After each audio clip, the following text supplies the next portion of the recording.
ഒത്തൊരുമയുടെ ശക്തി. മനോഹരമായ ഒരു ഗ്രാമത്തിൽ കദിർ എന്ന ഉപ്പയും തേജസ് എന്ന മോനും താമസിച്ചിരുന്നു. തേജസ് വളരെ ഊർജ്ജസ്വലനായ ഒരു കുട്ടിയായിരുന്നു. എല്ലാ കാര്യങ്ങളും ഒറ്റയ്ക്ക് ചെയ്യാൻ അവനിഷ്ടപ്പെട്ടു. കദിർ ഉപ്പ മോനെ സ്നേഹത്തോടെ നോക്കി നിന്നു. തേജസ് എപ്പോഴും പറയും, എനിക്ക് ഒറ്റയ്ക്ക് മതി ഉപ്പ.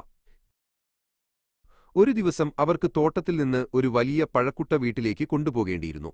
അത് നിറയെ മാമ്പഴവും ചക്കപ്പഴവും കൊണ്ട് വളരെ ഭാരമുള്ളതായിരുന്നു. തേജസ് ആ പഴക്കുട്ട ഒറ്റയ്ക്കെടുക്കാൻ ശ്രമിച്ചു. അവൻ കുറെ തള്ളി നോക്കി, വലിച്ചു നോക്കി, പക്ഷേ അതൊട്ടും അനങ്ങിയില്ല. കദിർ ഉപ്പ തേജസിനെ നോക്കി ചിരിച്ചു. മോനെ, ചില കാര്യങ്ങൾ ഒറ്റയ്ക്ക് ചെയ്യാൻ പ്രയാസമാണ്. നമുക്ക് ഒരുമിച്ച് ശ്രമിച്ചാലോ?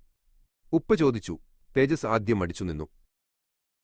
ഒറ്റ ചുള്ളിക്കമ്പ് എളുപ്പത്തിലൊടിക്കാൻ പറ്റും, പക്ഷേ ഒരു കെട്ട് ചുള്ളിക്കമ്പുകൾ ഒടിക്കാൻ പ്രയാസമാണ്.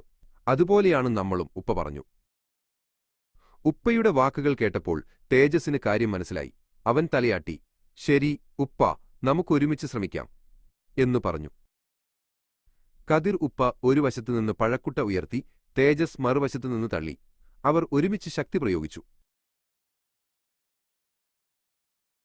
അത്ഭുതമെന്ന് പറയട്ടെ, പഴക്കുട്ട എളുപ്പത്തിൽ നീങ്ങാൻ തുടങ്ങി. അവർ ഒരുമിച്ച് പ്രവർത്തിച്ചപ്പോൾ ഭാരമുള്ള ആ കുട്ട നിഷ്പ്രയാസം വീട്ടിലെത്തിച്ചു. അന്ന് തേജസ്സിനൊരു വലിയ പാഠം മനസ്സിലായി.